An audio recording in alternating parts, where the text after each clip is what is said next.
మండలి కుమారి కుటిలే చండి చరాచర సవిత్రి చాముండే గుణిని గుహారణి గుహ్యే గురుమూర్తే త్వాం నమామి కామాక్షి గురుమూర్తే త్వాం నమామి కామాక్షి. జయ జయ జగదంబ శివే జయ జయ కామాక్షి జయ జయాద్రిసుతే జయ జయ మహేశ దయితే జయ జయ చిద్గగన కౌముదీధారే. వీరరసం. వీరరసం అంటే అర్థం ఒకరిపై విజయం సాధించినప్పుడు వీరరసం చూపించాలి. అమ్మ యొక్క కళ్ళు ఒక దాన్ని ఓడించేసాయి. ఓడిస్తేనే కదా వీరరసం. దేన్ని ఓడించాయి అంటే సరసిరుహ సౌభాగ్య జయిని. పద్మాల యొక్క సౌభాగ్యాన్ని ఓడించి పద్మాల పట్ల వీరరసాన్ని చూపించాయి అన్నారు ఇక్కడ. ఇప్పటి వరకు 6 అయ్యాయి. 7వది హాస్యరసం. హాస్యం ఎవరు పెడితే వారి దగ్గర ఎలా పెడితే అలాగా నవ్వరు. స్నేహితులతో చెరికత్తెలతోనే హాస్యం. అందుకే అమ్మకు చుట్టూ సఖీజనం ఉన్నారు. ఆ సఖీజనంతో హాస్యం చేస్తూ నవ్వుతుంది ఆవిడ. సఖీషు స్మేరాతే. చెరికత్తెల దగ్గర హాస్యరసం చూపించింది. ఇలా 7 రసాలు 7గురు పట్ల చూపించావు. భక్తుడిని నా పట్ల కరుణరసం చూపిస్తున్న కన్నులకు నమస్కారము అంటే భక్తుల పట్ల కరుణరసం అనలేదు. ఇక్కడ ప్రతిదీ ఇతరుల పట్ల అని చూపించారు. ఇక్కడికి వచ్చేటప్పటికి మయి నా పట్ల కరుణరసం చూపిస్తున్న కన్నులకు నమస్కారము అన్నారు. ఇక్కడ నా పట్ల అంటే శంకరులు ఏ స్థానంలో కూర్చున్నారు? అక్కడ భక్తుడి స్థానంలో కూర్చున్నారు. భక్తుల పట్ల కరుణరసం చూపిస్తున్నది అనలేదు. మరి నువ్వెవడివి అని అడుగుతుంది ఆవిడ. నా పట్ల కరుణను చూపిస్తున్నావు అన్నాడు. శివుడి పట్ల శృంగారం, సకుల పట్ల హాస్యం, మరొకరి పట్ల బీభత్సం, మరొక పట్ల వీరం. అవి వారి పట్ల. నా దగ్గర నీ కళ్ళు ఎప్పుడు ఎలా కనబడతాయంటే కరుణరసం. నేను చూస్తే నాకు కనబడేది కరుణరసం మాత్రమే. మయి వితర దృష్టి సకరుణాం. అలాంటి కరుణను వెదజల్లే కన్నులు. ఆ కరుణను వెదజల్లమ్మా ఆ కళ్ళ నుండి అని ప్రార్థిస్తున్నారు. ఎంత ఆర్ద్రత చూపించారు ఇక్కడ.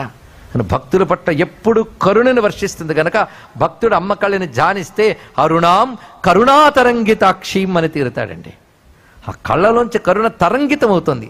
తరంగితం అంటే ఆగి ఆగి రావడం కాకుండా వెంట వెంటనే వస్తుంది. తరంగం వెంబడి తరంగం వచ్చినట్లుగా ఆ కరుణ అలా అలా వస్తుంది. ఇక్కడ పౌనఃపుణ్యం అంటారు దాన్ని.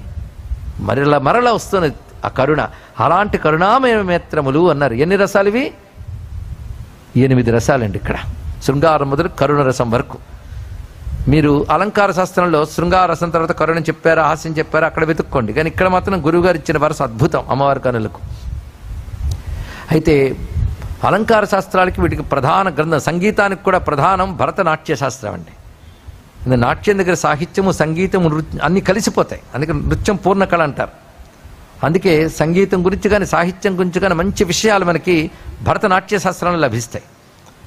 భరతుడు నాట్యశాస్త్రం 8 రసాలు చెప్పాడు, నవరసాలు చెప్పలేదు. ఇది తెలుసుకోవాల్సింది. అందుకే అనేక మంది ఆలంకారికులు 8 రసాల గురించే చెప్పారు. తర్వాత శాంతరసం అనే దాన్ని చూపించారు. తర్వాత చర్చ చేసిన వాళ్ళు ఉన్నారు, రసశాస్త్రం మీద మాట్లాడిన వాళ్ళు. శాంతం రసం ఎలా అవుతుంది అన్నారు. ఎందుకంటే శాంతం అనేది ఒకనొక మౌన తాదాత్మ్య స్థితిలో పొందేది. అది నువ్వు ఎలా అభినయిస్తావు అన్నారు. కానీ అభినయాదులతో దీనితో చూపించిన వాళ్ళు తర్వాత వారి వారి అన్వయాలు చాలా చేశారు. ఆ మాటకు వస్తే భక్తి రసం అనే మాట అంటూ ఉంటాం మనం. భక్తి రసమే కాదు, భక్తి భావం. భక్తి భావం వల్ల కలిగే రసం పేరు శాంతరసం అన్నారు. అది వేరే విషయం ఇక్కడ. కనుక ఈ రస సిద్ధాంతం చర్చలు వ్యవహారంలో ఒకలా ఉంటాయి, శాస్త్రంలో చాలా లోతులు ఉంటాయి. ఇప్పుడు నేను గురువుగారు ఇక్కడ శాంతరసం చెప్పలేదు కదా, 8 చెప్పారు కదా అంటే శాంతం నువ్వు అభినయించే రసం కాదు, నీ కళ్ళ నుంచి వచ్చేటటువంటి రసం కాదు. ఎందుకంటే ఇంతవరకు కళ్ళ నుంచి వర్ణించినవి కొన్ని సహజమైనవి. శివే శృంగారార్ద్ర, భక్తులు యందు కరుణ సహజం, కొన్నిటి యందు అభినయం. పైగా వాళ్ళు వచ్చినప్పుడు ఈ భావం మారుతుంది, వీళ్ళు వచ్చినప్పుడు ఈ భావం మారుతుంది. శివుడు కనబడినప్పుడు ఒక భావం, భక్తుడు కనబడి మరొక భావం మారుతుంది కదా. ఇవన్నీ మారే కళలు. శాంతం మారదు. శాంతం ఎప్పుడూ ఒకేలా ఉంటుంది. శాంతం నీ స్వరూపమమ్మా అన్నారు. అది ఇక్కడ శాంతం అమ్మ స్వరూపము, అది ప్రకటించే రసం కాదు, అది తెలుసుకోవాలి. అందుకే భగవంతుడు శాంత స్వరూపుడు. ఆయన లోకాన్ని రక్షించేటప్పుడు నృసింహుడై ఉగ్రం చూపించవచ్చు, కృష్ణుడే కరుణ చూపించవచ్చు. నవ్వచ్చు, గోపకాంతలతో గోపికలతో తిరుగుతూ గోప బాలకులతో తిరుగు నవ్వవచ్చు, అప్పుడు ఆశ్చర్యం చూపిస్తాడు. కానీ అసలు స్వరూపం ఏమిటి? శాంతం. భగవంతుడు అసలు స్వరూపం శాంతం. అదే శాంతాకారం భుజగశయనం అన్నాం ఆయన్ని. పోనీ ఈయన గారిని ఏమన్నామంటే శాంతం పద్మాసనస్థం శశిధరమకుటం పంచవక్తం త్రినేత్రం. ఇందులో ఒక రహస్యం ఉన్నది. కనులు విచ్చుకొని కనులు మూసుకున్నట్లే అమ్మవారికి కనులు విచ్చు కనులు మూసే శక్తి అని పేరు. దాన్ని ఈక్షత్యాత్మికా శక్తి అంటారు. ఆ ఈక్షత్యాత్మికా శక్తే సా ఐక్షత బహుశ్యాం ప్రజాయేయ అని ఉపనిషత్తు చెప్తోంది ఇక్కడ. ఇది కొంచెం రసజ్ఞులైన శ్రోతలు ఉన్నారు కనుక కొంచెం లోతుకెడుతున్నాను. స ఐక్షత బహుశ్యాం ప్రజాయేయ ఉపనిషత్తులు ఉంటుంది. అంటే ఐక్షత అంటే చూశాడు, ఈక్షించాడు. ఎవరు? సహ అంటే బ్రహ్మము పరమాత్మ ఈక్షించాడు. ఈక్షించి సృష్టిని చేయాలనుకున్నాడు. అంటే కళ్ళు తెరుచుకోవడమే సంకల్పం, అది అర్థం. అంటే సంకల్పించుకుంటేనే కళ్ళు తెరుస్తాం, లేకపోతే నిద్రపోతాం. పొద్దు నుంచి కళ్ళు తెరిచామంటే ఎన్ని పనులు చేయబోతున్నా చేయడానికి రెడీ అయ్యమని అర్థం. అందుకే సృష్టి చెయ్యాలనుకున్నప్పుడు కళ్ళు తెరిచాడు, అంతవరకు శయనించాడు ఆయన. ఈ రహస్యం తీసుకుని లోక రక్షైకారంభకు అని వర్ణిస్తూ శ్రీ కైవల్య పదంబు చేరుటకుని చింతించదన్ లోక రక్షైకారంభకు భక్త పాలన కళా సంరంభకున్ దానవోద్రేక స్తంభకు కేళిలోల విలస దృగ్జాల సంభూత నానాకంజాత భవాండ కుంభకు మహానందాంగనా డింభకున్ అన్నాడు పోతన మహాకవి. కేళిలోల విలస దృగ్జాల సంభూత. అక్కడ విష్ణువు చెప్పిన, ఇక్కడ వైష్ణవు చెప్పిన పని ఒక్కటే. కళ్ళు ముయ్యడం లయ, కళ్ళు తెరవడం సృష్టి. ఈ మధ్యలో ఉన్నది స్థితి. ఉన్మేష నిమిషోత్పన్న విపన్న భువనావళి. ఆ మూడు కళ్ళతోనే చేసేస్తుంది ఆవిడ ఇక్కడ. కళ్ళు మూసి కళ్ళు తెరవడంలో, ఆ కళ్ళు మూసి కళ్ళు తెరిచే సృష్టిలో నువ్వు నిత్య జీవితంలో పొందిన అనుభవాలు 8. మక్కువ కొన్ని మీద చూపిస్తావు, కొన్ని మీద జుగుప్స్ చూపిస్తావు, కొన్ని పట్ల భయపడతావు, కొన్ని పట్ల నవ్వుతావు, కొన్నిసార్లు కరుణతో కరిగిపోతావు. ఇవే ఈ 8 లోకంలో ప్రతి వాడు అనుభవించే రసాలు. కావ్యంలోనూ నాట్యంలోనూ కాదు, బ్రతుకులు. అయితే వాటి స్వరూపం తెలియక వాటిలో మమైకం చెప్పి, అదే నటనలో అయితే ఇది నటన అనుకుంటావు కనుక ఆనందిస్తావు కానీ ఫీల్ అయిపో. ఈ బ్రతుకులో నువ్వు ఐక్యమైపోతావు, నటనగా గమనించవు. అందువల్ల వాటితో దుఃఖపడతావు, సుఖపడతావు, ఇది వేరే విషయం. కానీ అందరిలో ఉన్నవి 8. ఈ 8 రసాలు ప్రతి వారి జీవితంలో ఉన్నాయని ఒప్పుకున్నారా లేదా? దీని ఉపాసన స్థాయిలోకి ఇప్పుడు చూపిస్తున్నాం, ఉన్నాయా లేదా? 8 రసాలు మన నుంచి ప్రకటించడానికి లోపల ఉండవలసిన వస్తువు ఒకటి ఉంది. అది రసాలకే రసం. ఈ రసాలు మారే రసాలు, అది మారని రసం. అదేమిటో చెప్పండి. మీరు వారు సుఖపడ్డారు, ఒక దుఃఖపడ్డారు, ఒక దాని మక్కువ చూపించారు, ఒకసారి పొంగిపోయారు, ఒకసారి విజయం చూపించారు, అబ్బా గెలిచానంటారు. అక్కడ ఇన్ని ఫీలింగ్స్ మీరు నిత్యం జీవితంలో అనుభవిస్తున్నారు, ప్రవచనంలో కాదు, నిత్య జీవితంలో. కానీ 8 అనుభవించాలంటే మనలో ఒకటి ఉండాలి. ఏమిటి దాని పేరు? ఆత్మ చైతన్యం. ఆ చైతన్యం అనేది లేకపోతే 8 లేవు. కానీ అఖండమైన ఆత్మగా మనలో ఉన్నది అమ్మవారే. ఆ చైతన్యముగా ఆవిడ ఉంటేనే ఇవి కదులుతున్నాయి. ఈ రసాలు తరంగాలు, ఆ తరంగాలు కావడానికి మూలమైనటువంటి సరస్సు అమ్మవారు. తెలుసుకోండి, ఇక్కడ అది స్వాభావికం. శాంతం అమ్మవారి యొక్క స్వాభావికం. ఇది ఆ స్థానముల యందు ప్రకటించినప్పుడు వ్యక్తమవుతుంది. కనుక శాంతం బిందువు దగ్గర ఉంటుంది. మిగిలిన 8 ఆవరణలో 8 రసాలు ఉంటాయి. కనుక శ్రీచక్రంలో కూడా ఒక్కొక్క ఆవరణలో ఒక్కొక్క రసంని ఆరాధన చేస్తారు. ఇది ఒక రహస్యమైన అంశం. శ్రీచక్రం విశ్వవిజ్ఞానం అంటే ఇది. కనుక బిందువు దగ్గర ఉన్నదే విస్తరించింది. ఇవన్నీ బిందువుని ఆధారం చేసుకున్నాయి. కానీ శాంతరసమునందు ఇవి తరంగాల్లో ఆడుకుంటున్నాయి. ఇవన్నీ ఆటలే. అసలు రసం శాంతము. అందుకే శాంతాన్ని ఇక్కడ విడిగా ప్రస్తావన చేయలేదు, ఎందుకంటే అది నీ స్వరూపమమ్మా అన్నారు ఇక్కడ. ఆ స్వరూపం ఎప్పుడు తెలుస్తుందంటే కరుణ రసం మన మీద ప్రసరిస్తే ఆ శాంతరసం అర్థమవుతుంది. అందుకే మయి వితర దృష్టి సకరుణామని చెప్పి భగవత్పాదుల వారు అమ్మ నా యందు కరుణ రసాన్ని ప్రసరింపజేయమమ్మా అని ప్రార్థన చేశారు ఇక్కడ. అంటే భక్తుడు అమ్మవారి నుంచి అడగవలసిన రసం ఏమిటి? అమ్మ నన్నొక్కసారి రౌద్రంగా చూడమ్మా, బీభత్సముగా చూడమ్మా అనరాదు, కరుణతో చూడమమ్మా. భక్తుల పాలట అమ్మవారి యొక్క నేత్రములు కరుణను వర్షిస్తున్నాయి అనే భావాన్ని చూపించారు. కానీ భక్తుని యందు కరుణ స్థిరము. ఆ రసం, ఆ కరుణ రసం పొందినప్పుడు అమ్మవారి లీల కనబడుతుంది. శివుణ్ణి చూసినప్పుడు ఎలా చూస్తుంది, ఆ శత్రువుని సంహారం చేసినప్పుడు ఎలా ఉన్నది, ఇవన్నీ అప్పుడు చూడగలిగాడు కరుణ రసంతో. అవి సాక్షిగా చూస్తున్నాడు, వాటి తదాత్మ్యం చెందట్లేదు. కానీ అమ్మవారి కరుణరసాన్ని పొంది అమ్మవారి లీలలన్నిటి రసస్వరూపంగా దర్శించడం అనేది ఈ శ్లోకంలో అద్భుతమైన రసం. కనుల గురించి వర్ణించిన శ్లోకాల్లో ఒక పరాకాష్ఠకు చెందిన శ్లోకంగా దీన్ని భావించవచ్చు అనే అభిప్రాయంతో మీరు ఏకీభవిస్తారని ఇప్పుడు భావిస్తున్నా.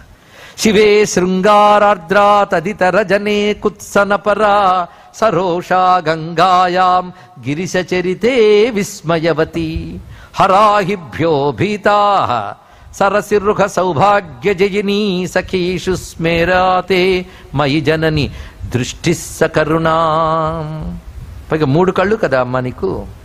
ఈ 3 కళ్ళతోనే సృష్టి స్థితి లయ చేస్తున్నావు. ఒకటి సూర్యుడు, ఒకటి చంద్రుడు, ఇంకోటి అగ్ని. ఆ 3 కళ్ళు. అంతేకాదు 3 కళ్ళకి 3 రకాల వన్నెలు ఉన్నాయి. అయితే 3 కళ్ళని కలిపేయకుండా బార్డర్స్ గీసినట్టు 3 కళ్ళకి కాటుకుందమ్మా అన్నారు. బార్డర్స్ గీసినట్ట. విభక్త త్రైవర్ణ్యం వ్యతికరత లీలాంజనతయా. ఆ వ్యతికరత అనే మాటలో దానికదే పరిమితమును సంబంధం చేసినట్లుగా విభక్త త్రైవర్ణ్యం 3 వర్ణాలను విభాగం చేశాను అక్కడ 3 కన్నుల్లో. విభాతి త్వన్నేత్రత్రితయమిదమీశానదయితే. సౌందర్యలహరిలో సంబోధనలు అని ఎవరైనా రీసెర్చ్ చేసి ఒక దగ్గర రాసుకోండి.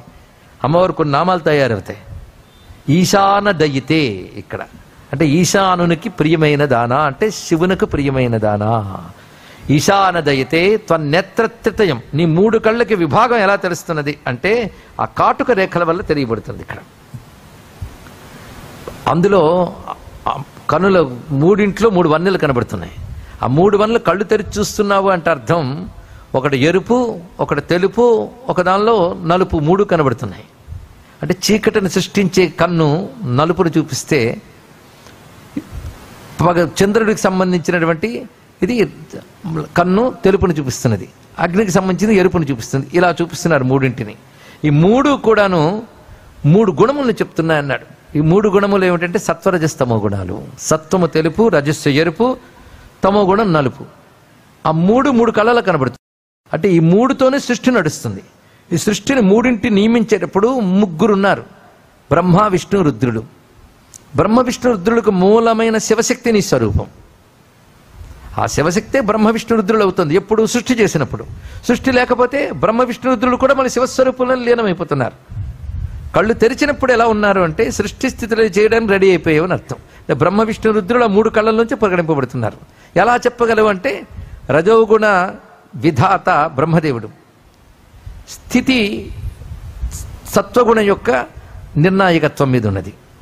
అలాగే లయ అనేది తమో గుణం నియామకత్వం. కానీ 3 గుణములు యొక్క నియామకులు 3 ఉన్నారు, బ్రహ్మ విష్ణు రుద్రులు. ఆ 3 రంగులు ఆ 3 గుణములు తెలియజేస్తాయి. 3 గుణముల నియామకులు ఆ 3 కళ్ళ ద్వారానే పనులు చేస్తున్నారు. మళ్ళీ మూసేవంటే ప్రళయం అయిపోయింది, తెరిచేవంటే 3 కళ్ళు కనబడుతున్నాయి స్పష్టంగా 3 వన్నెలతో. అంటే కళ్ళు తెరిచి నువ్వు చూస్తున్నావంటే ఇదివరకు సృష్టిలో నీలో లీనమైపోయిన బ్రహ్మ విష్ణు రుద్రుల్ని మళ్ళీ 3 కళ్ళతో ప్రకటిస్తున్నట్టు కనబడుతుంది. అది పునః స్రష్టుం దేవాన్, పునః మళ్ళీ సృష్టించడానికై దేవాన్ ద్రుహిణ హరి రుద్రాన్ ఉపరతాన్. ద్రుహిణ హరి రుద్రాన్. ద్రుహిణ అంటే బ్రహ్మదేవుడు విష్ణువు రుద్రులను.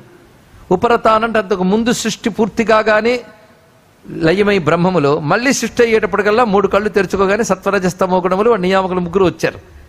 ఆ 3 మళ్ళీ నీ కళ్ళ నుంచి తీసుకువచ్చి సృష్టి స్థితిలో చేస్తున్నావు అని అనిపిస్తున్నదమ్మా నీ 3 కళ్ళను చూస్తే అన్నారు. ఇందులో రహస్యం ఉన్నదండి. వాళ్ళు 3 కదా, 3కి 3 అక్షరాలు ఉన్నాయి శాస్త్రంలో. కకారో బ్రహ్మవాదీచ, అకారో విష్ణువాచక, మకారో రుద్రవాదీచ. ఇది కామశబ్దానికి అర్థం. కకారము బ్రహ్మను తెలియజేస్తుంది. అంటే సృష్టికి సంబంధించినటువంటి రజోగుణ నియామకత్వం బ్రహ్మ. స్థితికి సంబంధించిన విష్ణువుని తెలియజేసే అక్షరం అకారం. ఇక రుద్రుని తెలియజేసే అక్షరం మకారం, లయానికి సంబంధించింది. కా అ మ, కామ. ఈ 3 అక్షిలో కలిగింది కనుక కామాక్షి అని పేరు అన్నారు ఇక్కడ. అది కామాక్షిరామ అని అర్థం. సృష్టి స్థితిలేలి చేస్తున్న కళ్ళండి ఇక్కడ కామాక్షి. ఇది ఒక అర్థమైతే ఇంకొక అర్థం ఉన్నది. భక్తులు ఏది కోరికను నమస్కరించినా తన చూపులతోనే కోరికలు తీరుస్తోంది కనుక భక్తుల కామనలు తీర్చే చూపులు కనుక కామాక్షి అని లౌకిక అర్థం. తాత్విక అర్థం బ్రహ్మ విష్ణు రుద్రులు ఆ 3 కళ్ళల్లో ఉన్నారు. బ్రహ్మ విష్ణు రుద్రులు ఉన్నారంటే సత్వరజస్తమో గుణములు 3 ఆ కళ్ళ నుంచి చూపిస్తోంది ఆ తల్లి ఇక్కడ.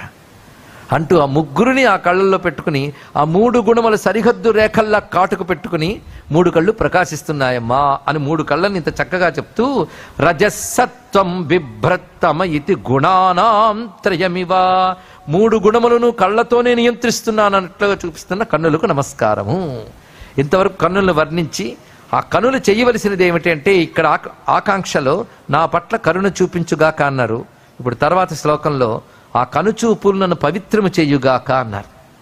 పవిత్రము అంటే శుద్ధులమైపోవాలి ఇక్కడ. అలాగే పవిత్రం అనే మాటకు శుద్ధత అని ఒక అర్థము. పవిత్ర అన్నారు. పవి అంటే వజ్రాయుధం, గట్టి దెబ్బని పవి అంటారండి.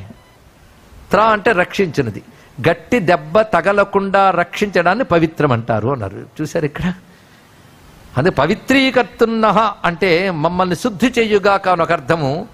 మాకు పెద్ద దెబ్బ తగలకుండా కాపాడుగాక అన్నారు. పెద్ద దెబ్బ ఏమిటో తెలుసా? అన్నిటికన్నా గ్రేటెస్ట్ క్లాస్ అజ్ఞానం. తెలుసుకోండి ఇక్కడ. అజ్ఞానం గ్రేటెస్ట్ క్లాస్. కనుక జ్ఞానం పొందకుండా చచ్చిపోతే గ్రేటెస్ట్ క్లాస్ అంది ఉపనిషత్తు. జ్ఞానం పొందవయ్యా అంది ఇక్కడ. అది గ్రేటెస్ట్ క్లాస్ అనిపించాలంటే దానికో జ్ఞానం ఉండాలి. అవునా లేదా? కొందరికి అంత నష్టపోతున్నామని కూడా తెలియదు. అంత మాత్రానికి జ్ఞానం లేకపోతే ఏమైపోయింది అంటాడు వాడు. ఏం చేస్తాం? కర్మ. ఇంకా చెప్పాలంటే మృత్యువుకి పెద్ద దెబ్బ అని పేరండి. పెద్ద దెబ్బ మృత్యువే, దాన్ని మించిన దెబ్బ ఏమీ లేదు. అలాంటి మృత్యువు లేకుండా కాపాడుతాయిట కళ్ళు. అందుకే పవిత్రం అనే మాటకి ఇంత అర్థం చెప్పారు. శుద్ధిని చేస్తాయి, నేను రక్షిస్తాయి, అజ్ఞానాన్ని పోగొడతాయి, మృత్యువుని పోగొడతాయి. ఆ మాటకు వస్తే అజ్ఞానమే మృత్యువు అన్నాడు ఉపనిషత్కారుడు. ప్రమాదం వై మృత్యువహం బ్రవీమి అంటాడు సనస్సు జాతీయంలో. అజ్ఞానమే మృత్యువుని తీర్చేశాడు. జ్ఞానమే అమృతము, అజ్ఞానమే మృత్యువు, ఒకే మాట. అది మృత్యువు లేదు పో అన్నాడు ఆయన. మృత్యువు లేదా? లేకపోవడం వాడిని ఇద్దరు చచ్చిపోతున్నారు కదా. చచ్చిపోయేది ఎలాగో చచ్చిపోతుంది, చచ్చిపోయినది ఎలాగో చచ్చిపోదు. నువ్వు చావని వాడివి, ఆ జ్ఞానం ఉంటే నీకు చావే లేదన్నాడు ఇక్కడ. అది లేదుగా, అయితే నీకు చావు ఉంది. చావుని జ్ఞానంతో జయించన్నాడు. ఎంత రమ్య! దీని పేరు సనస్సు జాతీయమని పెద్ద మాట. దానికి ఒకటే ఫార్ములా, ప్రమాదం వై మృత్యుమహం బ్రవీమి. కానీ అజ్ఞానమే మృత్యువు. ఆ మృత్యువే పెద్ద దెబ్బ. ఆ దెబ్బ తగలకుండా కాపాడగలిగే జ్ఞానప్రదాయకం అమ్మవారి యొక్క చూపు.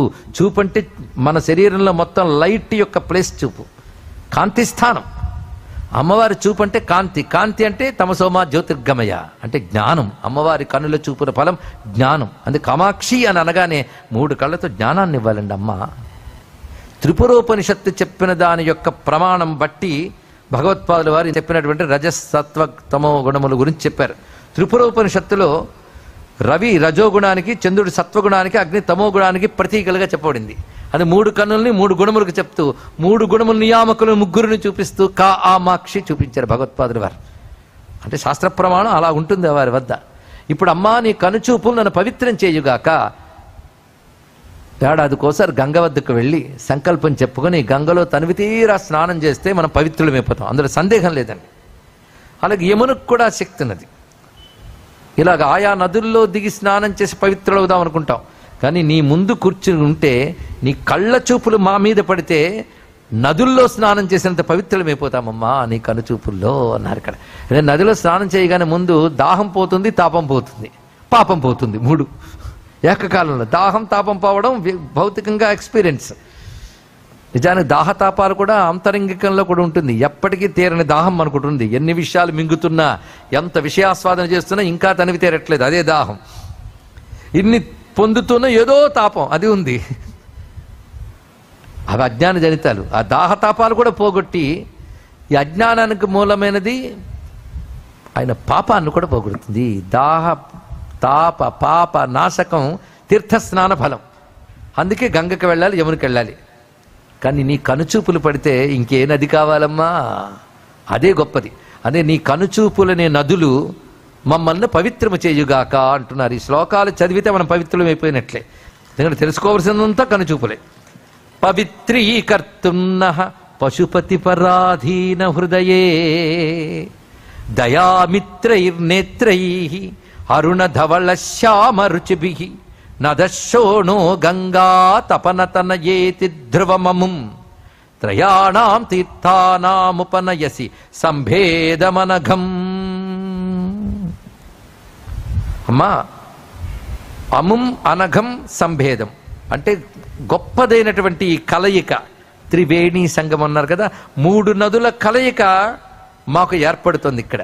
3 కళ్ళు కదా, ఈ 3 కళ్ళు కలిసి ఒకే చూపుగా మాకు వస్తున్నప్పుడు 3 నదులు కలిసి ఒక ప్రవాహంలో వస్తున్నట్లు. 3 కళ్ళ నుంచి అమ్మ కరుణే కురిపిస్తుంది. అంటే 3 నదుల నుంచి ఒక ధార వచ్చినట్లు వస్తుంది ఇక్కడ. 3 నదుల్లో ఉన్న జలం ఒక్కటే, నదుల్లో జలమే ఉంటుంది. నీ 3 కన్నుల్లో ఒకే జలం ఉంది, దయ అనబడే జలం అన్నారు. మూడిట్లో కామన్గా ఉండే దయ. అందుకే సూర్యుడి నుంచి దయ కురిపిస్తోంది అమ్మ, చంద్రుడి నుంచి దయనే కురిపిస్తోంది, అగ్ని నుంచి దయనే కురిపిస్తుంది. 3 పూటలా దయనే ఇస్తోందండి ఆ తల్లి. పగలు రాత్రి సంధ్యాకాలంలో అమ్మ కళ్ళు దయనే ఇస్తున్నాయి. కానీ సర్వకాలంలో దయే కురిపిస్తోందన్న భావం తెచ్చుకోండి. ఆ దయలో తడిసి ముద్దవుతున్నాం. అని 3 కన్నులు దయామిత్రై, దయకు మిత్రములు. అటువంటి నేత్రములతో పైగా 3 కళ్ళకు నదులకు రంగులు ఉన్నట్లు నీ 3 కళ్ళకి 3 రంగులు ఉన్నాయమ్మా.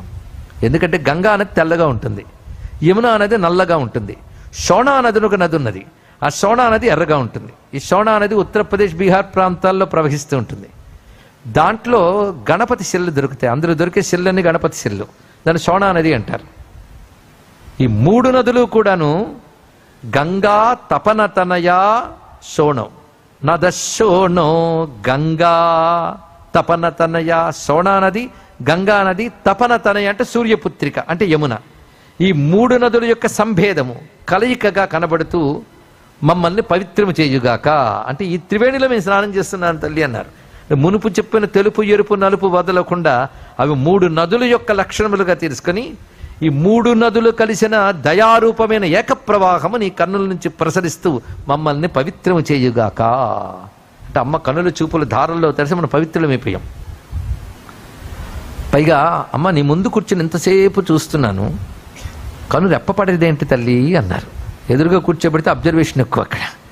అదే శంకరులు ఎదురుగా కూర్చుని 3 కళ్ళకి అసలు రెప్పపడట్లేదమ్మా, చాలా ఆశ్చర్యంగా ఉందే అన్నాడు. ఇక్కడ అది చూపిస్తున్నారు. ఇక్కడ ఆవిడ నవ్వుతుంది ఆ మాట అంటే.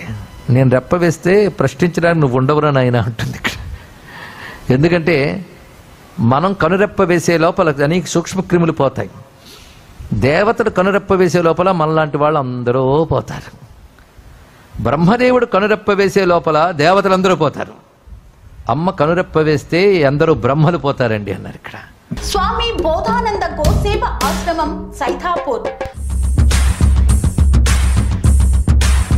జ్యోతిష్యం, వాస్తుశాస్త్రం మన పూర్వీకులు మనకిచ్చిన వరం. దుర్గాదేవి, కాలభైరవ ఉపాసనతో వాక్సిద్ధి పొందిన శ్రీ శ్రీ బోధానందగిరి స్వామివారు మీకు ఎలాంటి సమస్యలున్నా, వాటిలో ముఖ్యంగా ధన నష్టం, ఆరోగ్య నష్టం, భార్యాభర్తల మధ్య గొడవలు, ప్రేమించుకున్న వారు దూరం అవడం, ఎన్ని సంబంధాలు వచ్చినా పెళ్లి ముడి పడకపోవడం, రోడ్డు ప్రమాదాలు, అప్పుల బాధలు, వ్యవసాయంలో నష్టాలు, పెద్దల మాట పిల్లలు వినకపోవడం, ఆరోగ్య శాంతి, గృహశాంతి, మనశ్శాంతి లేకపోవడం, ఇలాంటి సమస్యలు ఉన్నట్లయితే ఒక్కసారి స్వామీజీని కలవండి. మీ సమస్యలకు తగిన పరిష్కారాన్ని పొందండి.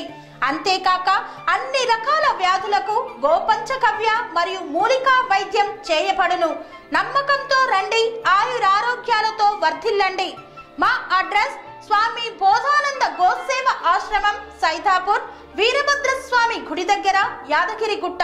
సంప్రదించవలసిన నెంబర్ 9849213754 మరియు 9618034138.